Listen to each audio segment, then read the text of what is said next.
नमस्कार दोस्तों, स्वागत है आपका जीके लाइव पाठशाला में। यूपी ट्रिपल एससी वीडियो री एग्ज़ाम 2023 के लिए जो है हम लोग यूथ कंपटीशन टाइम्स की ये प्रैक्टिस सेट सॉल्व कर रहे हैं। इसमें जो है सामान्य हिंदी का 2 सेट ऑलरेडी कवर हो चुका है। आज आपका तीसरा सेट है। बाकी 2 वीडियो पर आप लोगों का बहुत सारा प्यार मिला। उम्मीद है ऐसे ही प्यार बनाए रहेंगे और वीडियो को लाइक करेंगे। चैनल को जरूर आप लोग सब्सक्राइब कीजिएगा। लेट न करते हुए चलिए शुरुआत करते हैं। पहले क्वेश्चन से लेकर दिया गया आपका प्रश्न 1 से लेकर 5 तक निम्नलिखित गद्यांश को पढ़कर नीचे दिए गए प्रश्नों का उत्तर दीजिए। ठीक है, तो गद्यांश को हम लोग सरसरी नज़र से पढ़ लेते हैं। दिया गया है आपका आग राज कपूर द्वारा निर्मित निर्देशित पहली फिल्म थी जिसका सिनेमा घरों में प्रदर्शन 1948 में हुआ था। उस समय किसी ने यह सोचा भी नहीं था कि यह 23 साल का नौजवान फिल्मी दुनिया में एक क्रांति लेकर आया है।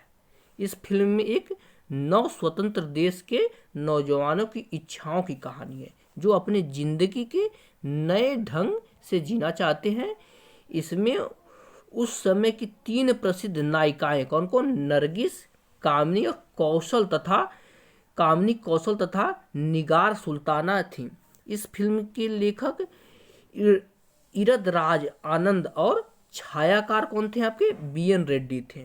संगीत पृथ्वी थिएटर के अस्थाई संगीतकार राम गांगुली ने तैयार किया था और इस फिल्म की छाप अथवा प्रभाव आगे की सत्यम शिवम सुंदरम, ध्यान रखिएगा, सत्यम शिवम सुंदरम तथा मेरा नाम जोकर आदि में देखा जा सकता है। बहुत ही अच्छा जो है आपका गद्यांश था। इसमें देखिए प्रश्न क्या दिया गया है। पहला प्रश्न है आपका आग फिल्म की कथा आधारित है, तो इसकी कथा जो है आपका नौजवानों पर आधारित है। ठीक है ना, आपको पता है उस समय के नौजवानों पर आधारित है जैसा कि गद्यांश में बताया गया है। ऑप्शन ए सही हो जाएगा। अगला क्वेश्चन है आपका आग नामक फिल्म का प्रदर्शन वर्ष कौन सा है? तो आपको पता है आग फिल्म का प्रदर्शन कब हुआ था? सही जवाब हो जाएगा आपका ऑप्शन नंबर बी, 1948 में हुआ था। ठीक है ना,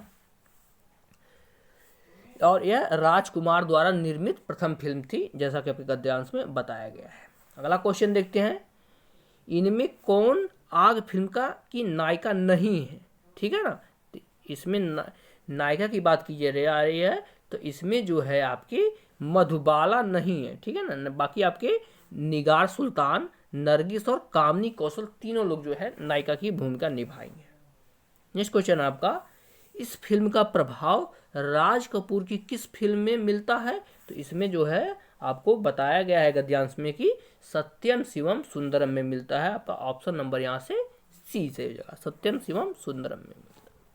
अगला क्वेश्चन देखते हैं, आग के प्रदर्शन के समय राज कपूर की उम्र क्या थी? तो आपको गद्यांश में बताया गया ना कि ये 23 साल का लड़का, तो सही जवाब हो जाएगा आपका इनकी उम्र जो है आपके 23 वर्ष थी। आपका ऑप्शन डी से हो जाएगा। अगला क्वेश्चन देखते हैं, मगही किस उपभाषा की बोली है? तो मगही जो है आपकी यह है आपका ऑप्शन नंबर डी से हो जाएगा, बिहारी भाषा की उपबोली। ठीक है ना, ऑप्शन नंबर यहाँ से डी से हो जाएगा, जो है बिहारी भाषा की उपभाषा है और इसी के अंतर्गत जो है मैथिली बोलियां भी शामिल है।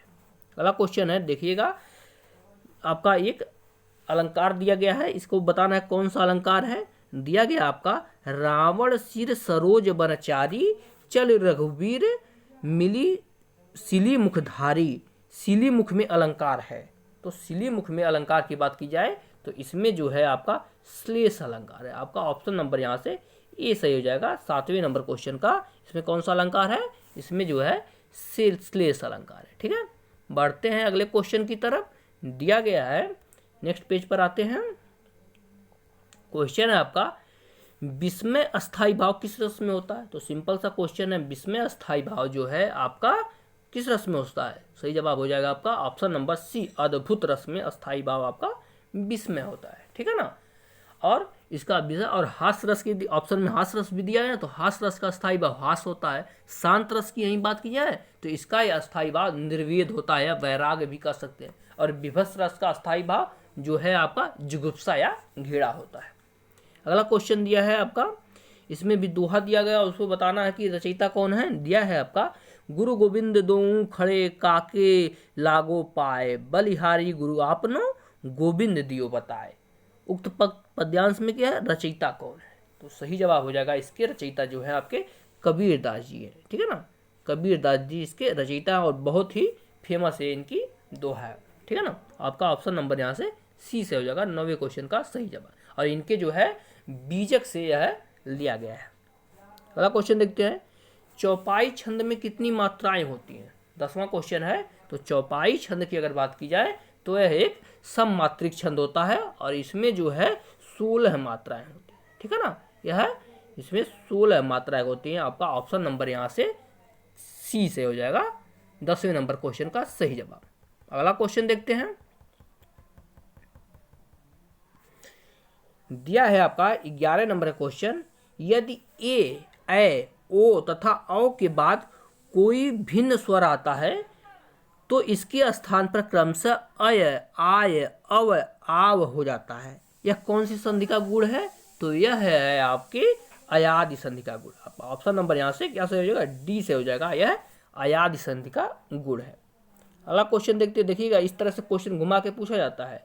दिया गया आपका, इस प्रश्न के वाक्य में पहले और अंतिम भाग में क्रमशः पहला और छठे की संख्या दी गई है। बीच में आने वाले, देखिए पहले भी क्वेश्चन आ चुके हैं दोनों प्रैक्टिस सेट में। आने वाले अंश को 4 भागों में बांटा गया है। यरलव में संख्या दी गई, चारों पक्ष को उचित क्रम में लगाना है। ठीक है ना, इसमें जो है उचित क्रम में लगाना है। तो देखिए पहले दे दिया गया है आपका मजदूरों की बस्तियों में, यानी सबसे पहले आएगा, और सबसे लास्ट में आएगा बिगड़ने की संभावना रहती है। अब बीच वाला पूछा है तो सही जवाब हो जाएगा आपका ऑप्शन नंबर ए। पहले र आएगा, फिर व आएगा, फिर ल आएगा, फिर य आएगा। ठीक है ना, तो क्या हो जाएगा, मजदूरों की बस्तियों में। उसके बाद र की बात करें तो व्यक्तियों की अपेक्षाकृत अनजान होने से। उसके बाद व आएगा, तथा मनोरंजन शिक्षा आदि की सुविधाओं।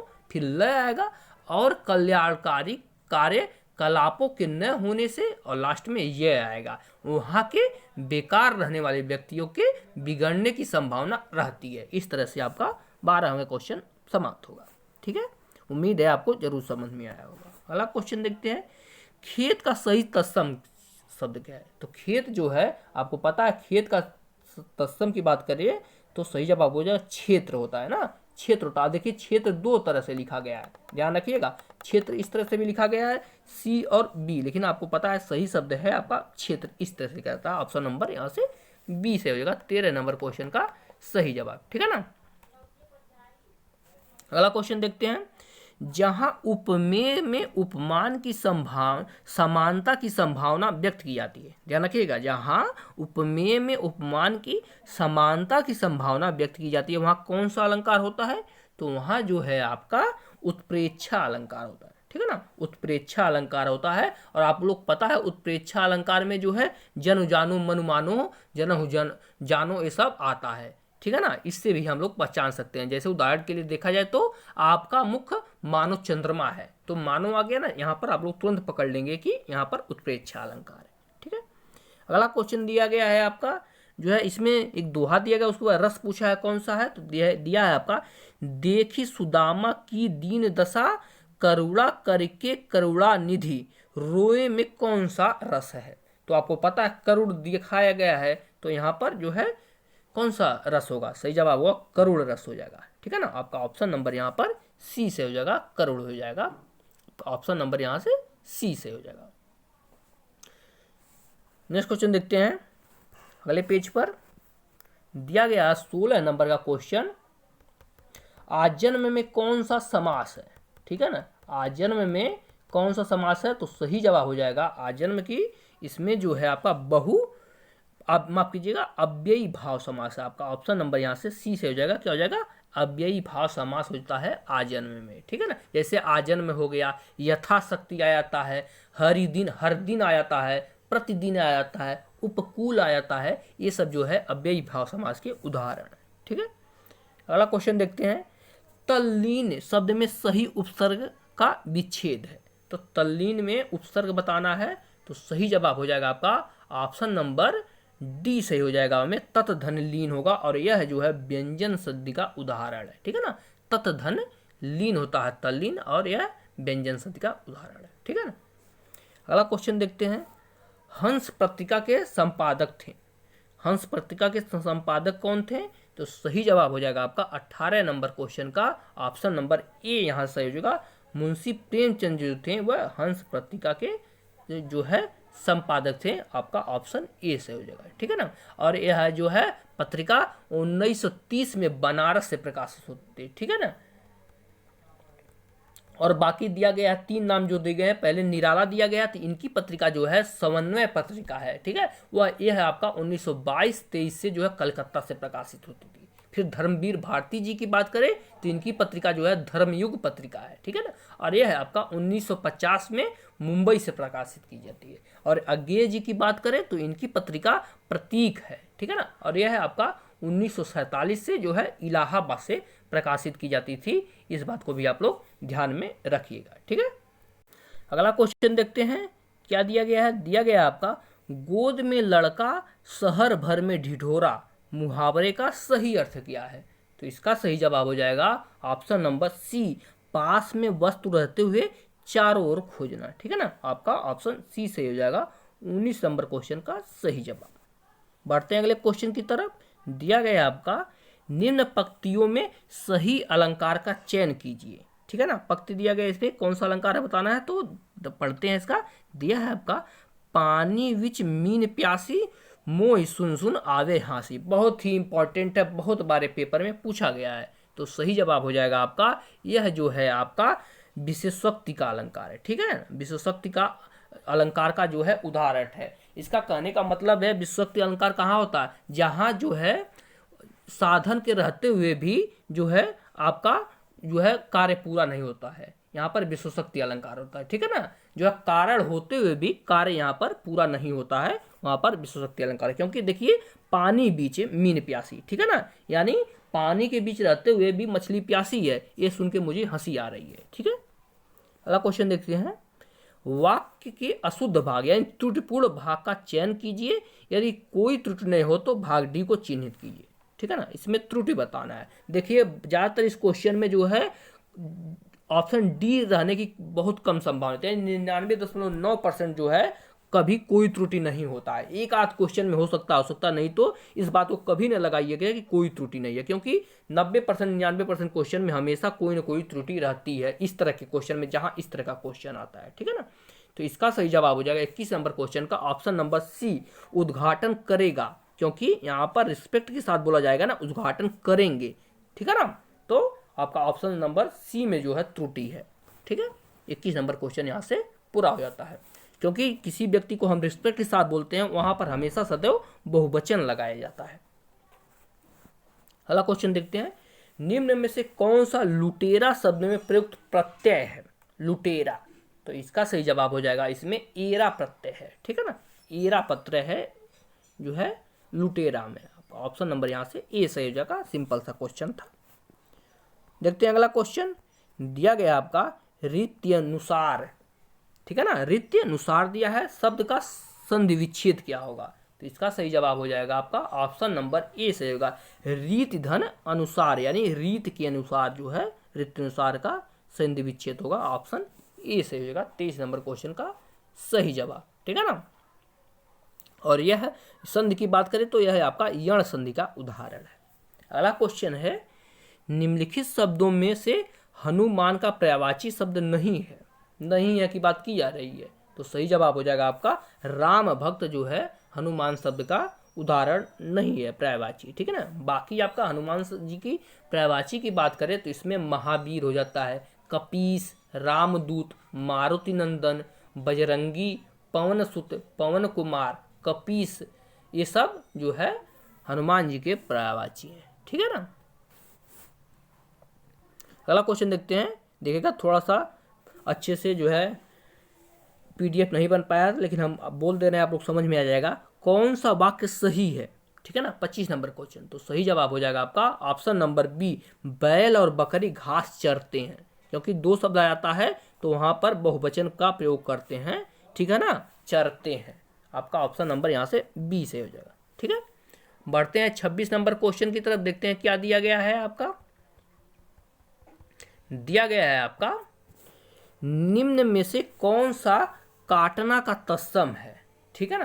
काटना का तत्सम पूछा है तो सही जवाब हो जाएगा आपका ऑप्शन नंबर सी, कर्तन होता है। ठीक है ना, काटना का जो है तत्सम शब्द कर्तन होता है। आप लोग ध्यान रखिएगा, देख लीजिए नहीं दिख रहा तो हम लिख दे रहे हैं, कर्तन होता है। ठीक है, को त के ऊपर र और फिर न, कर्तन, इस तरह से लिखते हैं, इस तरह से होता है कर्तन।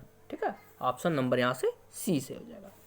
अगले पेज पर आते हैं, दिया गया है आपका अवस्थित वाक्य खंडों से क्रमबद्ध वाक्य बनाइए और उचित क्रम चुनिए, यानी कौन से क्रम पे आएगा। ठीक है ना, 27 नंबर क्वेश्चन है, तो सही जवाब हो जाएगा आपका ऑप्शन नंबर डी हो जाएगा।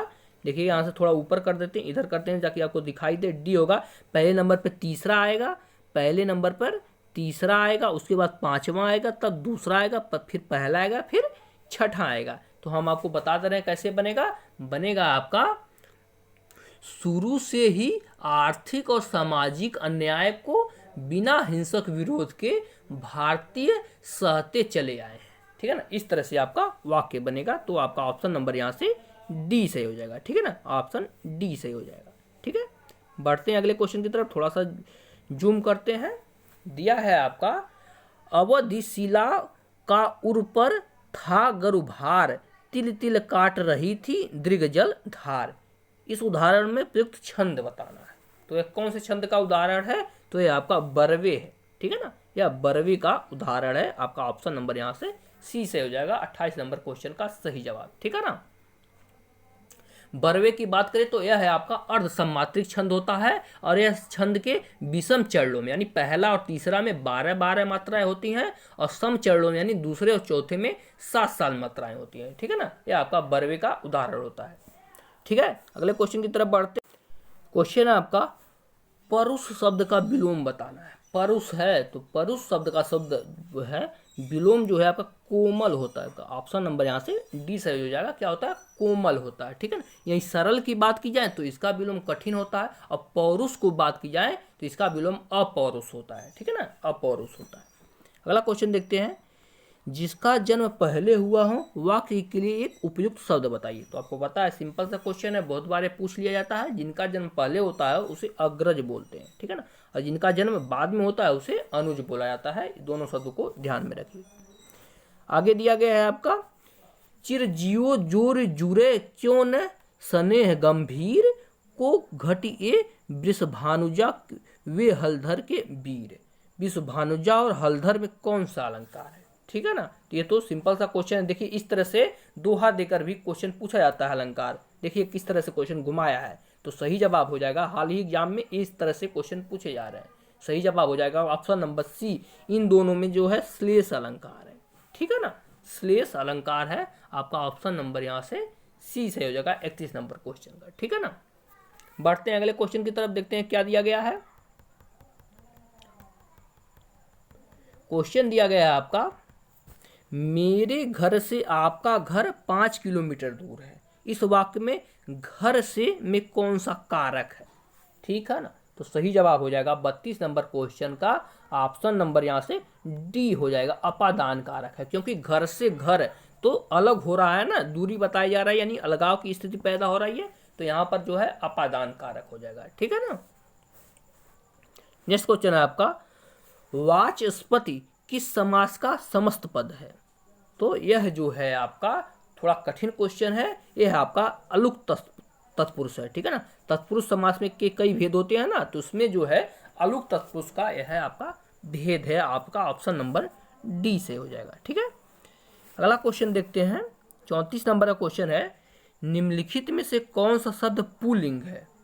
तो पुल्लिंग की अगर बात करें तो सही जवाब हो जाएगा आपका ऑप्शन नंबर बी जो है व्यय जो है आपका पुल्लिंग शब्द है। बाकी आय है, नहर है, लहर है, ये तीनों शब्द जो है स्त्रीलिंग शब्द के उदाहरण है। ठीक है ना, अगला क्वेश्चन देखते हैं 35 नंबर का क्वेश्चन, निम्नलिखित शब्दों से एक वचन कौन सा है। ठीक है ना, तो इसका सही जवाब हो जाएगा आपका ऑप्शन नंबर डी जो तेल जो है आपका एक वचन का उदाहरण है। ठीक है ना, तेल जो है एक वचन का उदाहरण। बाकी प्राण आपको पता है, प्राण पे खेरी उड़ गए, ये सब जो है बहुवचन के उदाहरण है। ओठ भी बहुवचन है और दर्शन भी बहुवचन, क्योंकि लोग सामान्य भाषा में बोलते हैं ना कि आपके दर्शन नहीं मिल रहे हैं, आपके दर्शन दूभर हो गए हैं, तो वह आपका जो है एक वचन का बहुवचन का उदाहरण है। अगला क्वेश्चन देखते हैं, विद्याभास, ठीक है ना, विद्याभ्यास जो है का संधि विच्छेद क्या होगा? तो इसका संधि विच्छेद होगा आपका ऑप्शन नंबर सी, विद्याधन अभ्यास, ठीक है ना, विद्याधन अभ्यास होगा आपका ऑप्शन नंबर यहाँ से सी सही हो जाएगा। यह है आपका दीर्घ संधि का उदाहरण है, ठीक है ना, जब दो समान स्वर मिलते हैं और उसका दीर्घीकरण हो जाता है तो वह आपका दीर्घ संधि हो जाता है, ठीक है ना। आते हैं अगले पेज पर, देखते हैं क्या दिया गया है क्वेश्चन। क्वेश्चन है आपका, जय पराजय में कौन सा समास है? तो जय पराजय जो है यह आपका अव्ययी भाव समास का भेद है, ठीक है ना। यह कौन सा समास है? अव्ययी भाव समास का यह आपका भेद है। आपका ऑप्शन नंबर यहाँ से ए सही हो जाएगा, ठीक है। जैसे जय पराजय हो गया, माता पिता हो गया, भाई बहन हो गया, गाय बैल, राम कृष्ण, बेटा बेटा बेटी, और जो है ये सब जो है आपके द्वंद्व समास के उदाहरण है, ठीक है ना। माफ कीजिएगा, अव्ययी भाव हम लगा दिए क्या, माफ कीजिएगा, ये सब जो है द्वंद्व समास के उदाहरण है, क्षमा चाहते हैं, ये आपके द्वंद्व समास के उदाहरण है, ठीक है ना। ये सभी के सभी द्वंद्व समास के उदाहरण है। इसमें जो है होता है दोनों पद जो है प्रधान होते हैं, ठीक है ना, इसमें जो है दोनों पद प्रधान होते हैं और सबका दोनों का अलग अलग अस्तित्व रहता है, ठीक है ना। अब बीच में जो है हाइफन आ जाता है, ठीक है ना, यह आपका अव्ययी भाव समास के जो है पहचानने के नियम है। अगला क्वेश्चन देखते हैं, 38 नंबर का क्वेश्चन है आपका, इसमें से शुद्ध वर्तनी वाला शब्द कौन सा है? ठीक है ना, शुद्ध वर्तनी वाला शब्द पूछा है तो सही जवाब हो जाएगा आपका अन्वेषण, ठीक है ना। अन्वेषण इस तरह से लिखा जाता है, आपका ऑप्शन नंबर ए सही हो जाएगा। देखिए वाक्य शुद्धिकरण आपको पता होगा तो आपको कई तरह के क्वेश्चन आपके सही हो जाएंगे, ठीक है ना, तो ये आपका ऑप्शन ए सही हो जाएगा। अगला क्वेश्चन देखते हैं, इसमें से किस शब्द के पर्यायवाची गलत है? 39 नंबर का क्वेश्चन है, तो सही जवाब हो जाएगा आपका ऑप्शन नंबर यहाँ पे डी से हो जाएगा। सूर्य में जो है यामा नहीं आता है, ठीक है ना, बाकी आपका ये आपका ऑप्शन नंबर यहाँ से डी सही हो जाएगा, ठीक है ना। सूर्य का शब्द बात की जाए तो इसमें आपका दिवस वार यामा दिन का पर्यायवाची होता है, ना कि सूर्य का, ठीक है ना। दिवस जो है दिन का होता है, यामा भी आपका दिन का होता है, ये सब इसके पास है। और सूर्य के पर्यायवाची की बात करें तो इसमें आता है आपका दिन आ गया, दिवाकर आ गया, भानु, भास्कर, ये सब जो है आपके सूर्य के पर्यायवाची। बाकी कमल का जलज पंकज सरोज होता है, पुष्प का आपका कुसुम फूल सुमन होता है, और सरस्वती जी की आपकी गिरा भारती वाणी, ये सब जो है महाश्वेता, ये सब सरस्वती जी की पर्यायवाची। अगला क्वेश्चन देखते हैं, आवरण शब्द का विलोम बताना है। तो आवरण शब्द का विलोम जो है आपका सिंपल सा क्वेश्चन है, अनावरण होगा। आपका ऑप्शन नंबर यहाँ से ए से हो जाएगा, आवरण शब्द का विलोम अनावरण होता है। नेक्स्ट क्वेश्चन देखते हैं, अजान बाहु शब्द निम्नलिखित में से किसका वाक्यांश के लिए सही है? ठीक है ना, अजान बाहु शब्द निम्नलिखित में से किस वाक्यांश के लिए सही है? तो इसका सही जवाब हो जाएगा आपका ऑप्शन नंबर सी, जिसकी भुजाएं घुटनों तक लंबी हों, ठीक है ना, जिसकी भुजाएं घुटनों तक लंबी हों उसके लिए एक शब्द क्या होता है? अजान बाहु होता है। 41 नंबर क्वेश्चन का सही जवाब हो जाएगा ऑप्शन नंबर सी। अगला क्वेश्चन देखते हैं, बहती गंगा में हाथ धोना का सही अर्थ क्या है? तो बहती गंगा में हाथ धोने का मतलब होता है आपका अवसर का लाभ उठाना, ठीक है ना, अवसर मिलने पर लाभ उठा लेना, वही आपके बहती गंगा में हाथ धोना है। ऑप्शन नंबर डी से हो जाएगा 42 नंबर क्वेश्चन का सही जवाब, ठीक है ना। बढ़ते हैं अगले क्वेश्चन की तरफ। क्वेश्चन नेक्स्ट है आपका 43 नंबर का क्वेश्चन। क्या दिया गया है आपका? दिया गया आपका मैथिली शरण गुप्त का संबंध आधुनिक काल के किस युग से है? तो इनका संबंध जो है आधुनिक काल के द्विवेदी युग से है, ठीक है ना। किसके कौन से युग से है? द्विवेदी युग से है, ठीक है। और द्विवेदी युग की अगर हम बात करें तो ये आपका 1900 से सन 1920 ईस्वी तक जो है आपका द्विवेदी युग था। क्षमा चाहते हैं थोड़ी जो है डिस्टर्बेंस के लिए। अगला क्वेश्चन देखते हैं। हाँ, द्विवेदी युग की हम लोग बात कर रहे थे ना, तो द्विवेदी युग का जो है सन 1900 से 1920 ईस्वी तक जो है द्विवेदी युग मान्यता, इसके प्रवर्तक जो है महावीर प्रसाद जो है द्विवेदी माने जाते हैं। यही छायावादी युग की बात करें तो छायावादी युग के लेखक में आपके जयशंकर प्रसाद आ जाते हैं, निराला जी आ जाते हैं, सुमित्रा नंदन पंत, महादेवी वर्मा जो है आपके छायावादी युग के कवि में इनकी गणना की जाती है। यही छायावादोत्तर युग की बात करें तो इसमें बालकृष्ण शर्मा, जो है नवीन आ जाते हैं, माखनलाल चतुर्वेदी जी हैं, भगवती शरण वर्मा जी हैं, ये सब छायावादोत्तर युग के कवि हैं। ठीक है, अगला क्वेश्चन देखते हैं, हिंदी साहित्य के किस कवि को कवियों का कवि कहा जाता है? बहुत ही इंपॉर्टेंट क्वेश्चन है। तो कवियों का कवि जो है शमशेर बहादुर सिंह जी को कहा जाता है। ठीक है, शमशेर बहादुर सिंह जी को जो है हिंदी साहित्य के कवियों का कवि कहा जाता है। ठीक है ना, यहीं आपको हरिवंश राय बच्चन जी की बात करें तो इनको जो है हालावादी कवि के नाम से जाना जाता है। ठीक है ना, और जो है वात्स्यायन की अगर बात करें तो इनको जो है सच्चिदानंद हीरानंद वात्स्यायन का पूरा नाम है, इनको जो है अज्ञेय कहा जाता है। ठीक है ना, या इसे प्रेत या चुट्टी चाटन कवि कहा जाता है, और शमशेर बहादुर कवियों के कवि के नाम से जाने जाते हैं। अगला क्वेश्चन है आपका, लड़का दौड़ता है, इस वाक्य में लड़का किस संज्ञा का उदाहरण है? तो लड़का जो है आपका जातिवाचक संज्ञा का उदाहरण है। आपका ऑप्शन नंबर 20 है, क्योंकि यह पूरे लड़कों की जात का बोध कर रहा है, तो यह जातिवाचक संज्ञा का उदाहरण है।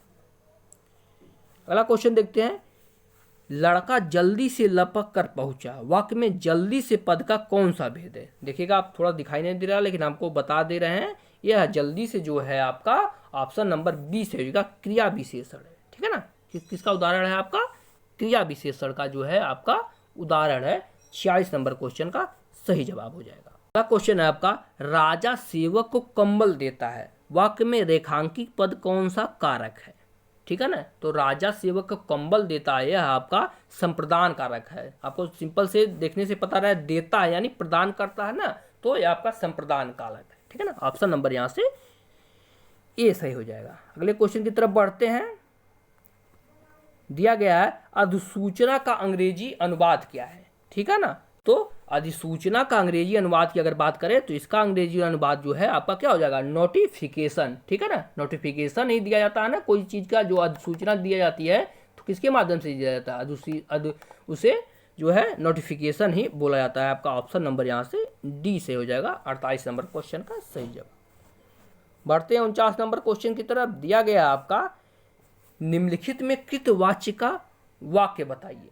तो कृतवाच्य जो है उसमें हो जाएगा आपका ऑप्शन नंबर ए सही हो जाएगा।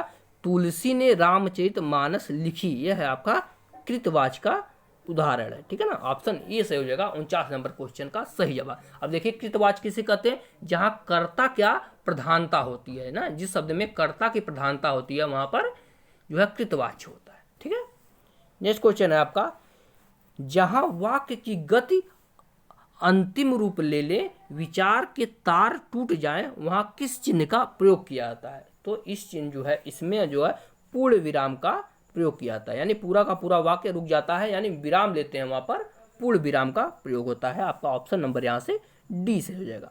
तो ये थे आपके आज के तीसरे लेक्चर के जो है हिंदी के 50 क्वेश्चन। आप लोग कमेंट में बताइए कि आपके 50 में से कितने सही। वीडियो पसंद आई तो लाइक जरूर कीजिएगा, चैनल को जरूर सब्सक्राइब कीजिएगा। मिलते हैं नेक्स्ट लेक्चर में, तब तक के लिए धन्यवाद।